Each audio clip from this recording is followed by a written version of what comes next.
Gracias. Amén. Así de pie vamos a irnos a la Escrituras, hermanos. Vamos a abrir la Biblia en el Evangelio de Lucas. Vamos a cambiar los temas que hemos llevado y vamos a hablar ahora en un tema del Evangelio de Lucas. Vamos a hacerlo en el capítulo número 14.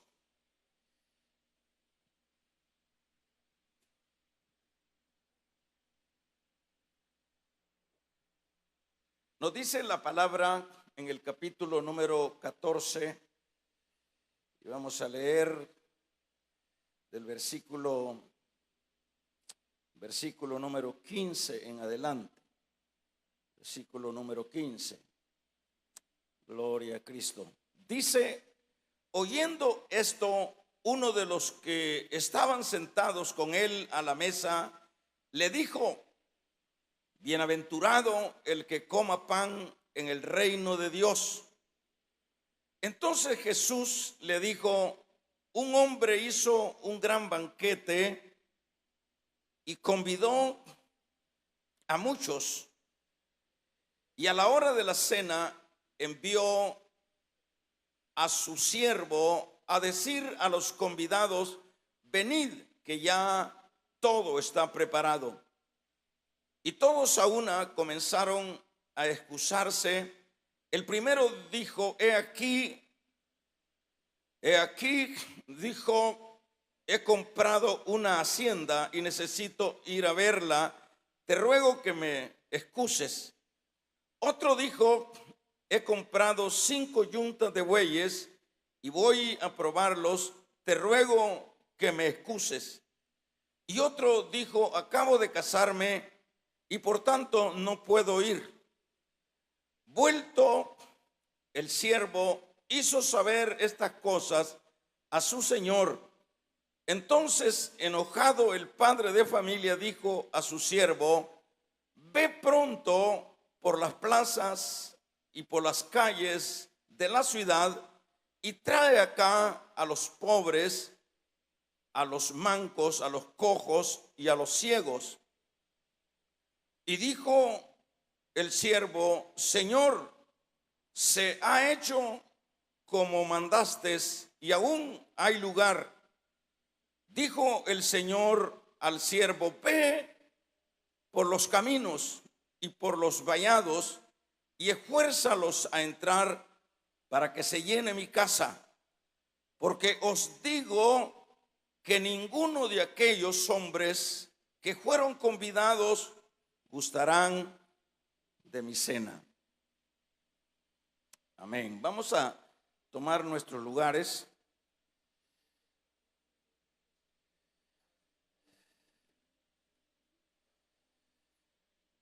En esta ocasión vamos a hablar en el tema de la gran cena o la gran boda.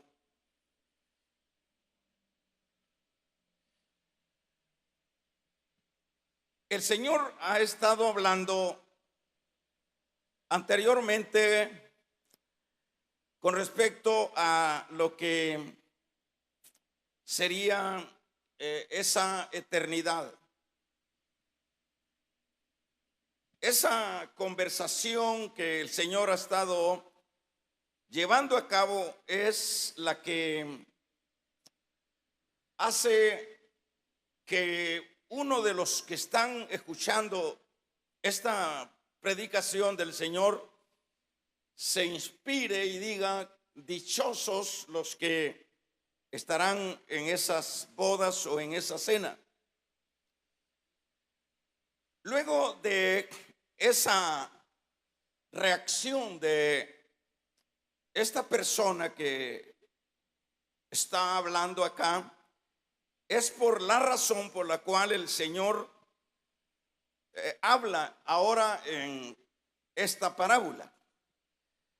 La parábola a lo que se está refiriendo acá el Señor es para hacer un panorama de, en primer lugar, la bendición de ser participantes de las bodas o de la cena, pero que en la parábola el Señor hace ver que dentro de ese plan de gracia, la invitación a este evento es una invitación que prácticamente es para todos. Eso es lo que nosotros podemos entender con respecto al Evangelio de la Gracia. El Evangelio de la Gracia ha sido manifestado, ha sido, diríamos, anunciado para todo aquel que tenga oídos. Y de hecho, pues todos tienen oídos, y no uno, tienen dos. Entonces, esta parábola está primeramente mostrando ese evento precioso que se llevará a cabo en esa eternidad, pero que también está mostrando que hay una apertura, que hay esas puertas abiertas para las personas que quieran entrar. Eso damos o da a entender acá el pasaje. Pero vamos a ver, el banquete, por supuesto, es el Evangelio. Y Jesús ha utilizado esta parábola para ilustrar cómo Dios invita a todos a participar en este reino. Los fariseos y todos estos que estaban escuchando la predicación del Señor, ellos estaban conscientes que ese mensaje del Evangelio de la Gracia, pues obviamente se incluían a todos ellos. Entonces, pero el asunto es que ellos pudieran decir, bueno, que esto no nos incime a nosotros, no nos involucra a nosotros, pero lo que en el fondo esta parábola ilustra es eso, que Dios hace y quiere que los hombres participen en su reino. Lo interesante de esto es que en esta parábola nosotros vemos, hermanos, que aunque Dios puede llevar a cabo lo que es el trabajo, lo que es atraer a Él a quien Él desee, pues Él es el Dios todopoderoso, Él es el Dios que de la nada hace lo que es. Pero lo interesante es que vemos en esta parábola es ver que el trabajo de esta invitación el Señor se lo está delegando a su siervo. Eso es lo que acá leíamos. Y le dice a su siervo, anda, y por supuesto anda a invitar a los convidados para que participen de este banquete o para que participen de esta gran cena. En este caso, para que vengan. Y vamos a ver, el Señor siempre dentro del marco general, siempre lo ha llevado a cabo de esta manera. Por ejemplo, podemos ver nosotros en el tiempo de los antediluvianos, por mencionar algo. En el tiempo de los antediluvianos, nosotros vemos, es importante ir viendo estos aspectos porque siempre todo tiene un porqué y todo tiene pues un significado. En el caso de los antediluvianos, como yo decía hace un momento, que aun cuando Dios puede llevar a cabo su obra sin necesidad de personas, de otros aspectos, sino que Él, por medio de su poder, Él puede hacerlo. Sin embargo, acá vemos a ese siervo y como decíamos en el tiempo de el diluvio, el Señor levanta a un Noé. Bueno, qué interesante que el Señor pues levanta a un Noé, y podríamos preguntarle, ¿será que Dios necesitaba de un Noé? ¿Será que Dios necesitaba de un hombre para que, bueno, reconviniera, expresara el plan de salvación de Dios, que en este entonces era a través del arca? Porque ese era el plan de Dios, diríamos, ese era el periodo de gracia de esta gente, o el vehículo de salvación más bien de esta gente, era el arca. Pero nosotros vemos que en este caso el Señor delega a Noé, y eso es para ponerle atención. ¿Por qué? Porque Dios lo que nos enseña con esto es que siempre Él, dentro de su misericordia, quiere involucrar a su pueblo, a sus hijos, aquellos santos que, hermanos, Él ya ha puesto aparte. Y esto es lo que hizo con Noé, ¿verdad? Es el hombre que anunciaba, el hombre que pregonaba, el hombre que decía lo que Dios le había dicho que dijera. Noé, el Señor le había dicho a Noé, hazte esta arca, y la razón es porque voy a destruir la tierra con todo lo que la tierra tiene. Y eso pues había que anunciarlo. Y eso fue lo que hizo Noé. Lo hizo, hermanos, por un periodo, diríamos, de unos 100 y pico de años, que es lo que se dice que Noé se llevó para construir el arca. O sea que ahí vemos nosotros, en primer lugar, el plan de salvación de Dios, pero también vemos ese involucrar del hombre en su plan o dentro de su plan. Qué interesante es ver que Dios no deja a un lado, no los exime de responsabilidades o de involucrar al hombre, y lo vemos acá en la persona de Noé. Acá lo vemos pregonando. La pregunta es, como ya decíamos, ¿podría el Señor, hermanos, anunciar a los antediluvianos el juicio que venía? ¿Podía Él hacerlo directamente?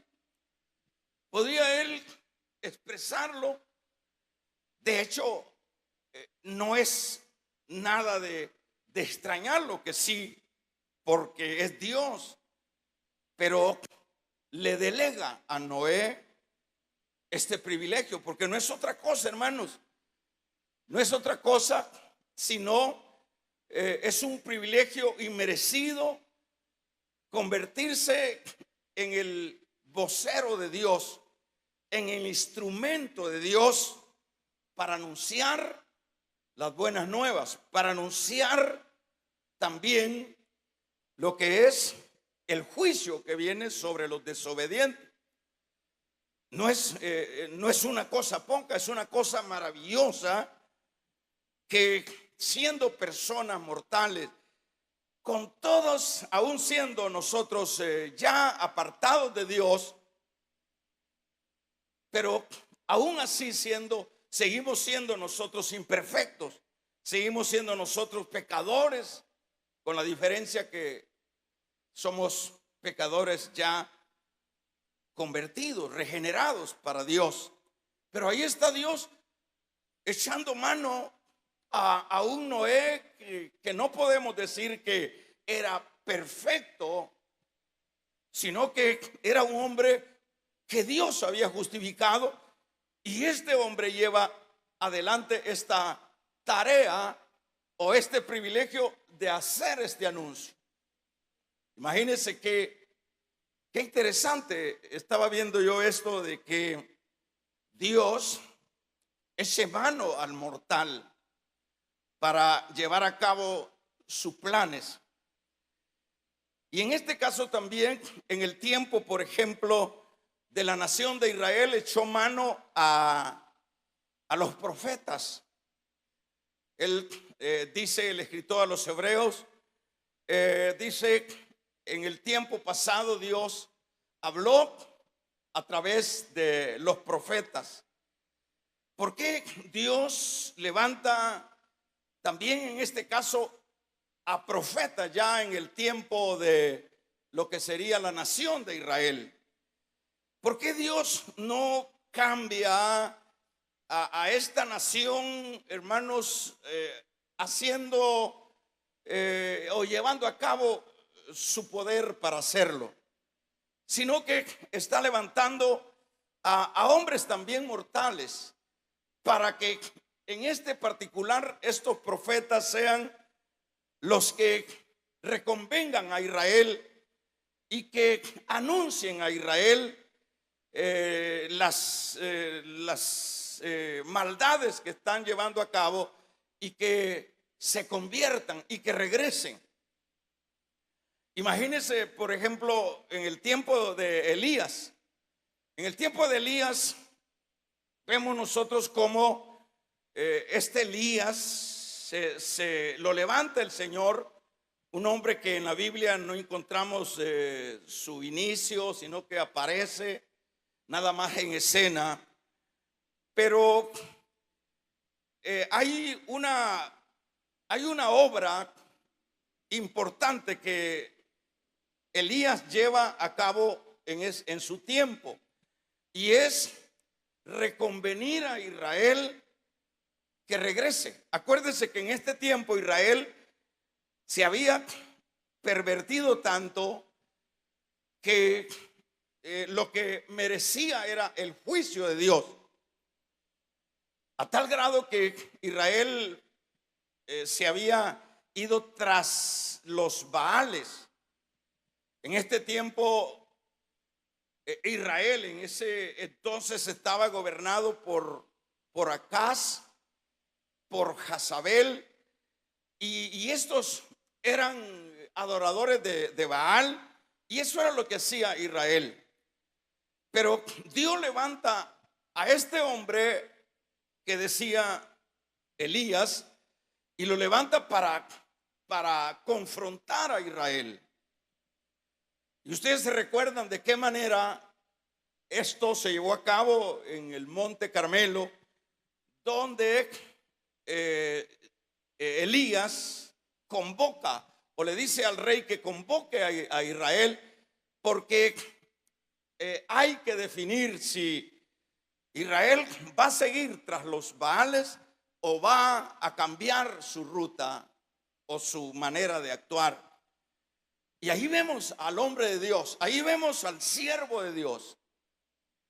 Ahí lo vemos cuando lleva a cabo lo que son los sacrificios, y usted ve ahí, para resumen, de qué manera Elías le dice que Israel debería, viendo lo que vio, debería de decir, seguir a Jehová, el Dios que hacía una realidad su poder, o si seguían tras los Baales. Ahí vemos a un hombre de Dios. ¿Por qué no lo hace Dios? Diré a la pregunta. Porque Dios dentro de su misericordia, hermanos, siempre quiere involucrar a esos que Él ha santificado. Yo creo que si uno le va poniendo atención a estos privilegios que de hecho no lo merecemos, pues uno va a ir despertando. Porque pudiera ser que uno diga, bueno, que uno se vea, hermanos, como necesario en los planes de Dios. Pudiera pensarse que uno dice, bueno, Dios va a hacer su obra y tiene que echar mano de la misma gente porque Él no lo puede llevar a cabo. Pudiese pensarse de esa manera, pero no, Dios puede hacer su obra, por supuesto, hermanos, claro. No vamos a decir que con nosotros y sin nosotros. Él puede hacer su obra porque Él hace cosas que nosotros a veces ni las podemos comprender. Usted se recuerda en aquella ocasión cuando aquel profeta, el profeta Balaán, el profeta falso, Dios usó una mula o un burro para hablarle al profeta. O sea que para Dios no hay nada imposible.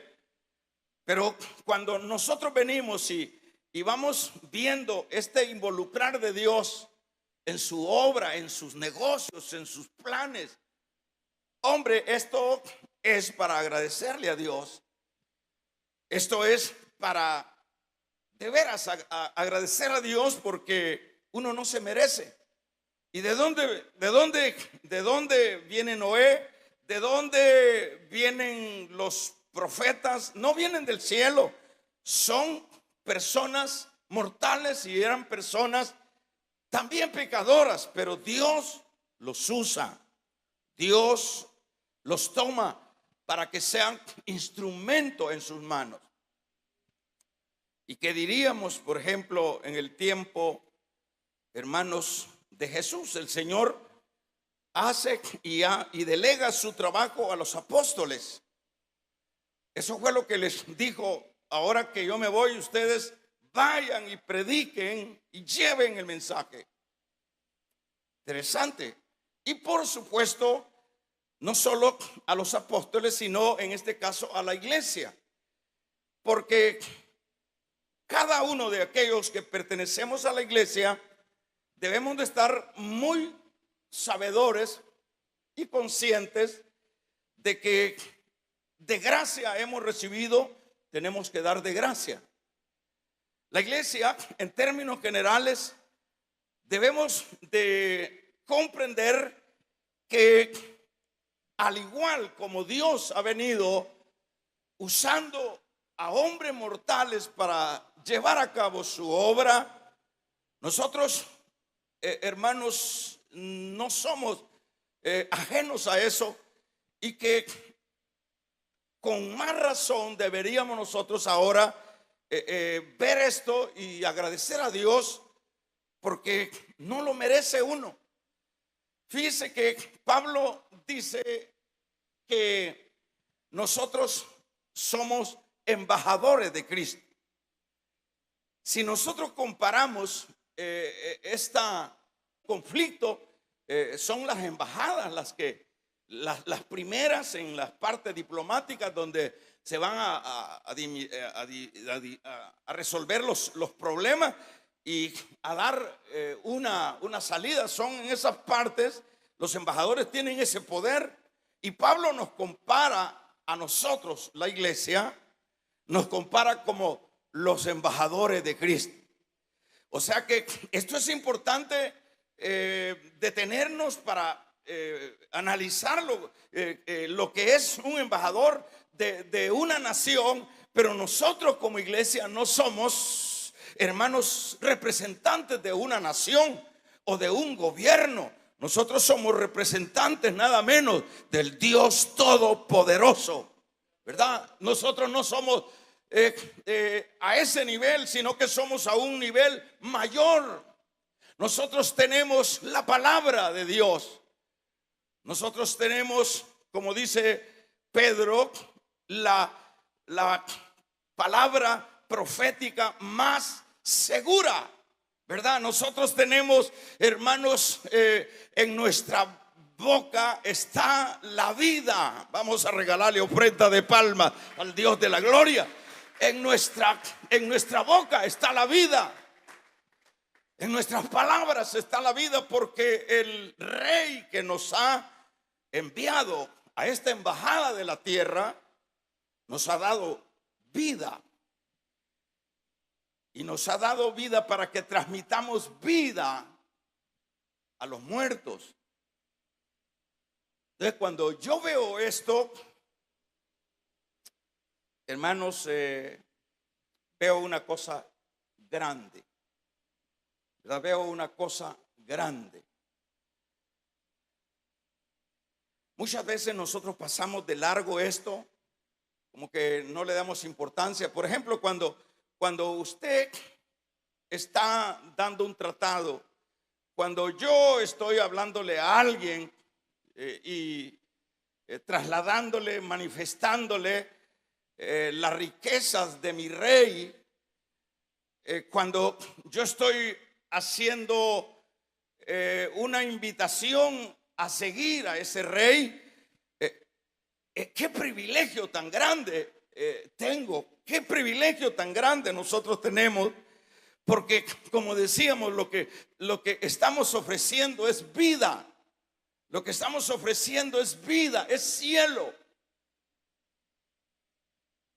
Ahora, si nosotros no podemos llegar a la comprensión de eso, vamos a ser creyentes o siervos que no vamos a poder ver esta dimensión en la cual Dios nos ha colocado. Lo vamos a ver muy sin importancia. Pero cuando usted habla, usted está haciendo las veces de un embajador. Cuando usted o yo hablamos y manifestamos a ese Rey, nosotros estamos manifestando y dando a conocer las riquezas del quien es nuestro Dios. Entonces, esto es lo precioso que a la iglesia se le ha delegado. Entonces, en este caso, como decíamos, Dios puede atraer, hermanos, a su gracia a todos sin necesidad de usar ni un burro, ni una piedra, ni nada. Por ejemplo, usted se recuerda cómo hizo el Señor que vinieran los animales y se entraran al arca de Noé. Interesante, ¿verdad? ¿Y quién hizo eso? Noé no podía convencer a los animales.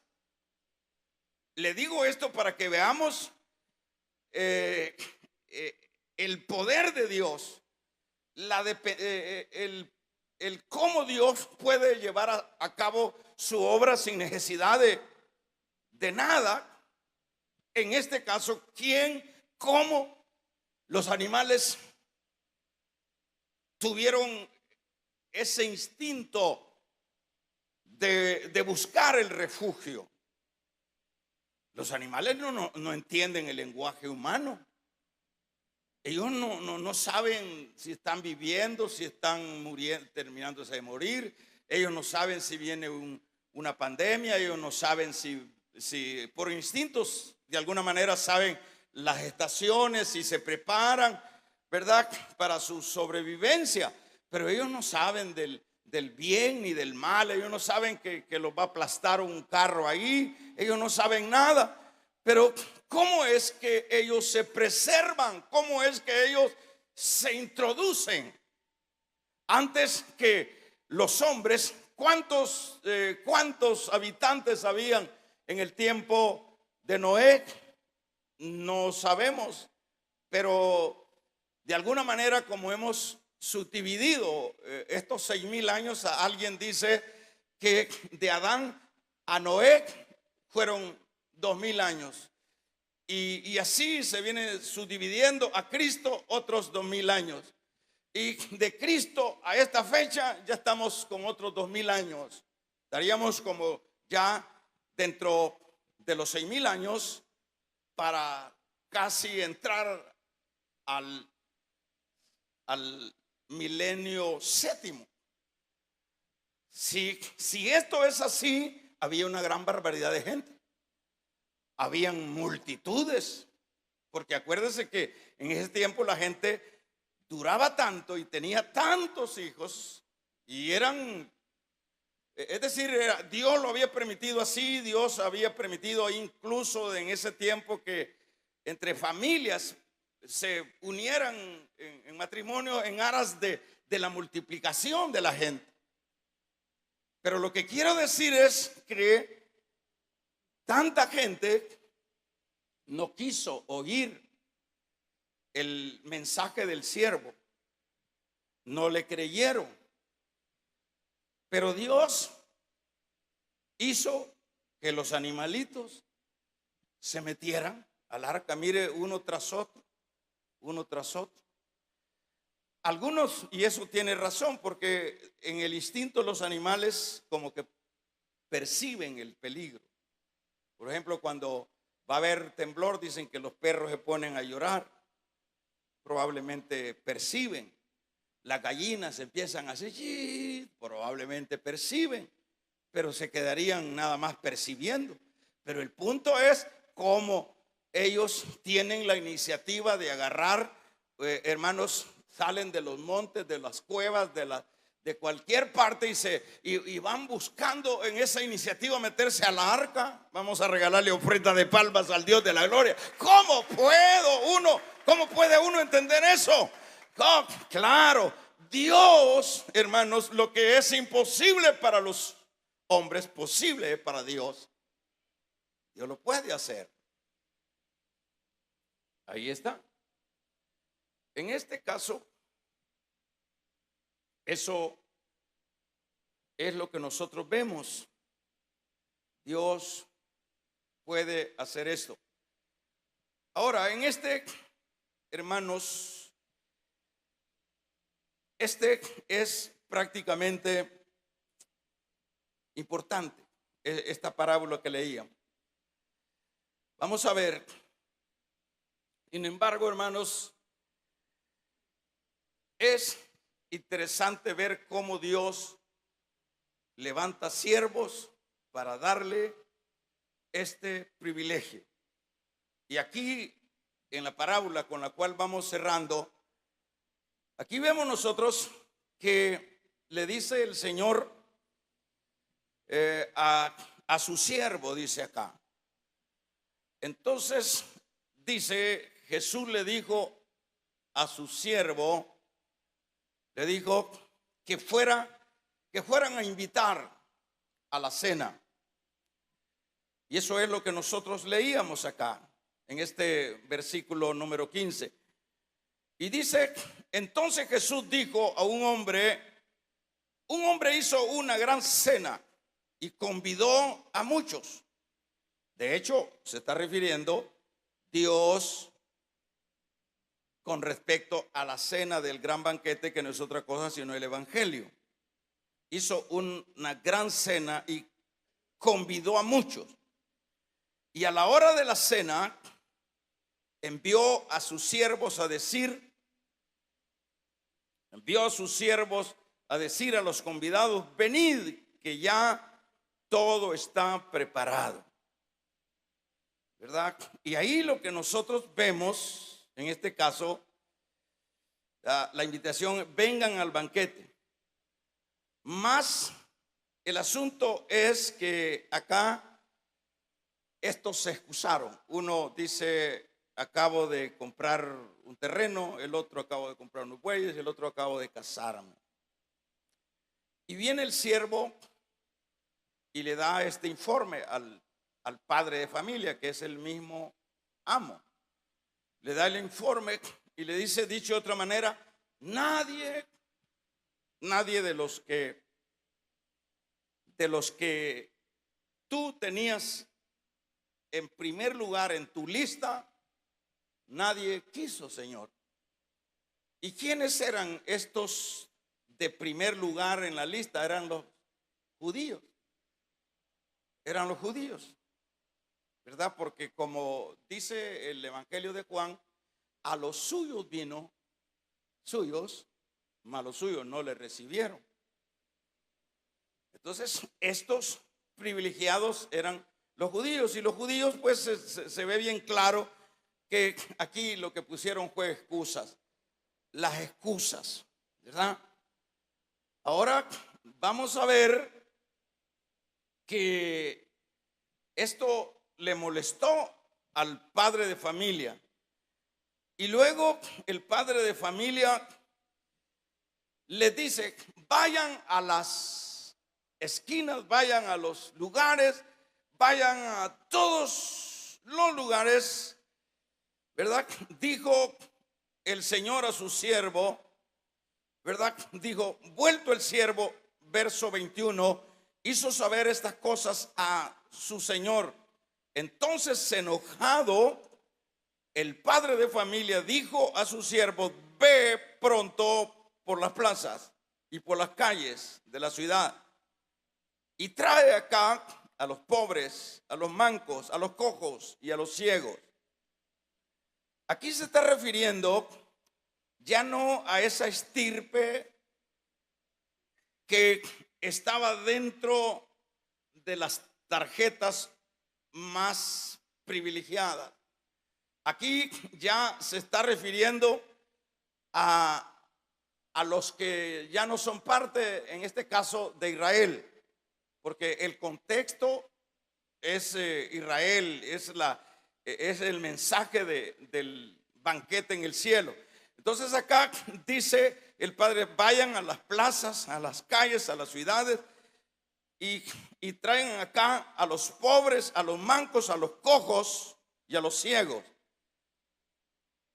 No se está refiriendo literalmente, pero se está refiriendo a la gente que realmente no tenía, hermanos, este estatus para poder estar en la cena.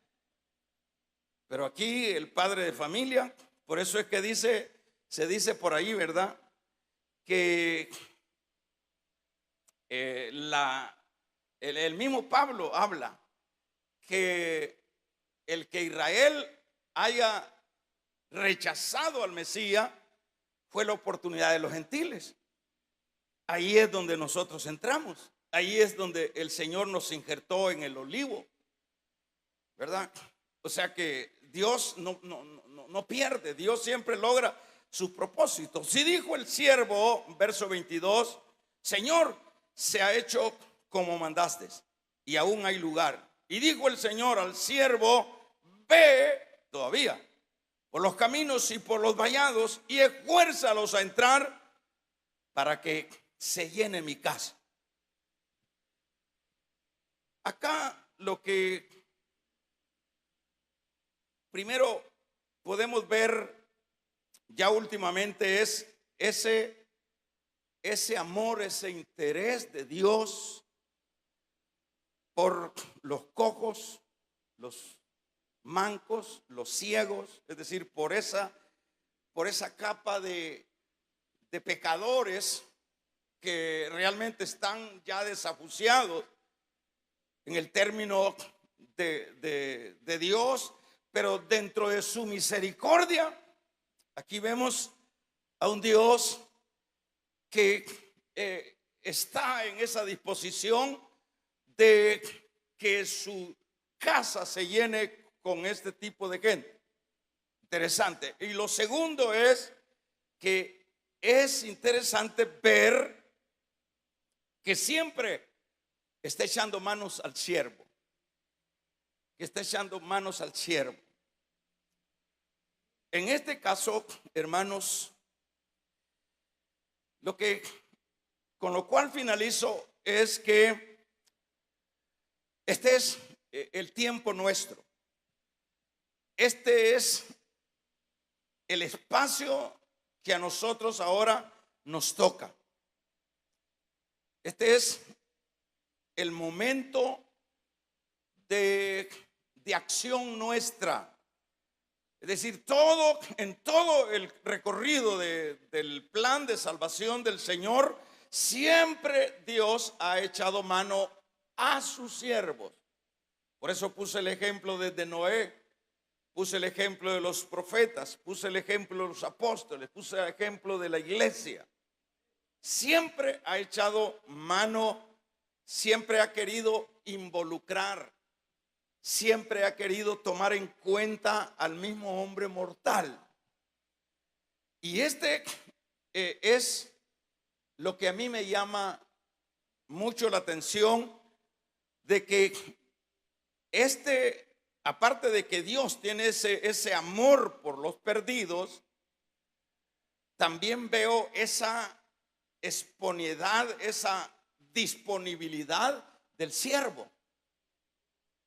O sea que para este siervo pudo haber dicho este siervo: mire, Señor, bueno, ya aquí está, ya se llenó pero no, este siervo, de acuerdo a lo que leemos acá, le dice: fíjate, Señor, le dice que hay un montón de gente, hay mucha gente que para un siervo Aragán jamás hubiera abierto la boca y decirle: y hay espacio para más, Señor. Y eso es que le dice luego que y hay todavía espacio, entonces anda. Damos un amén, iglesia. Vamos a regalarle ofrenda de palma al Dios de la gloria. Y luego dijo el Señor a su siervo: ve pues por los caminos y por los vallados y esfuérzalos a entrar, para que mi casa se llene, para que esté lleno. O sea que aquí vemos nosotros a el siervo de Dios, que es el que tipifica a la iglesia.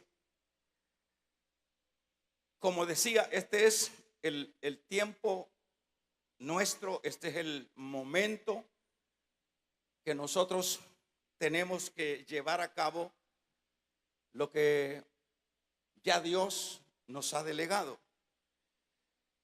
Yo creo que, hermanos, vamos a ver que hay siempre una oposición. Siempre vamos a tener los que se excusan, siempre vamos a tener los que dicen no puedo, siempre vamos a encontrar esos muros, esas personas que ya lo tienen todo y que ya tienen su religión y que ya tienen su modo de irse al cielo. Pero lo que vemos en este siervo es que ellos llevan a cabo lo que se les ha mandado hacer. Y el Señor pues le dice, le dan el informe, pues le dice: vayan entonces a otros lados. Y eso nos enseña que hoy es el tiempo nuestro. Yo pienso, hermanos, que si implementamos lo que es esta parte que nos compete por hecho a nosotros, realmente va a ser algo de mucha satisfacción al final de la carrera de la iglesia. Va a ser de mucho consuelo, de muchos premios cuando nosotros llevemos a cabo como este siervo, no estos siervos que mencioné en términos generales, aún con oposiciones, aún con, por ejemplo, a los profetas los mataron, los encarcelaron, pero ellos no dejaron de anunciar la buena nueva. ¿Qué satisfacción será para estos hombres que cumplieron con aquello que se les había mandado cuando estén delante del Señor? O sea, será de mucha satisfacción saber que, gracias, Señor. En primer lugar le vamos a decir gracias porque, pudiendo haberlo hecho de otra manera, pudiendo ser el mensajero otro, fui yo. Gracias. Y también la satisfacción de ver aquellos que a través de esa insistencia de invitarlos al banquete, lograron llegar y entrar al banquete y ver, por ejemplo, si nosotros ya estamos allá en el tribunal de Cristo y vemos nosotros a esa persona que nos costó traerla a Cristo, pero que al fin la logramos traer a Cristo. ¿Qué satisfacción será cuando, por ejemplo, llegue esa persona que Dios nos usó para traerlas a Cristo? Cuando esa persona esté allá, sin duda nos va a ir a abrazar y nos va a decir: gracias, hermana, gracias, hermano, gracias porque tú fuiste el instrumento de Dios. Qué satisfacción, por ejemplo, cuando Natanael cuando le tocará decirle a Felipe: gracias, Felipe, gracias, Felipe, gracias, Felipe, por tu insistencia. Porque Felipe, usted sabe cómo luchó con Natanael, un escéptico, un incrédulo. Le decía: ¿cómo puede ser que de Nazaret puede nacer el Mesías? ¿Cómo puede ser si no es posible? Vamos, hombre, vamos a regalarle ofrenda de palma al Dios de la gloria. Vamos, hombre. Y te convences. Y al fin se lo llevó. Me imagino, yo no sé a cuántos hermanos, cuántos nos van a dar la bienvenida ya, cuántos nos van a estar recibiendo, así como cuando en algunas veces estamos esperando a alguien ahí en la terminal, o sea, en el aeropuerto, estamos esperando, nos están esperando a nosotros que aterricemos de acá arriba y nos están esperando. Y gracias, hermano, gracias porque usted fue, gracias porque usted fue ese siervo que tomó su tiempo, que fue obediente. Gracias. Como el mismo Andrés fue el que se jaló a Pedro. El mismo Pedro andaba un poco divagado allá pescando y se lo jaló Andrés. Hermanos, ahora ya la gran pregunta es: ¿tendremos nosotros allá a alguien que nos dé la bienvenida y que nos agradezca? Usted lo sabe. Usted lo sabe, solo usted lo sabe. Porque la idea es, con todo lo que nosotros vemos en este trasfondo, lo que vemos aquí es que Dios echa mano a un mortal. Pero qué lindo que ese mortal nos dice no. ¿Quiénes serán los que nos estarán esperando allá para abrazarnos y decirnos? Fíjese, por ejemplo, cuando alguien ayuda al otro acá en alguna área, le dice: gracias, hermano, que por su esfuerzo yo logré esto, por su ayuda logré salir de esta cárcel, por su ayuda logré sacar yo mi carrera. Gracias, hermano. ¿Qué no será en esa eternidad? Hoy es el tiempo suyo, hermano, y es el tiempo mío. Acuérdese que nosotros tenemos la categoría de siervo, el privilegio de siervo. Acuérdese que ser embajador de este gran rey es el privilegio y el honor más grande. Amén. Pero los embajadores hacen sus funciones.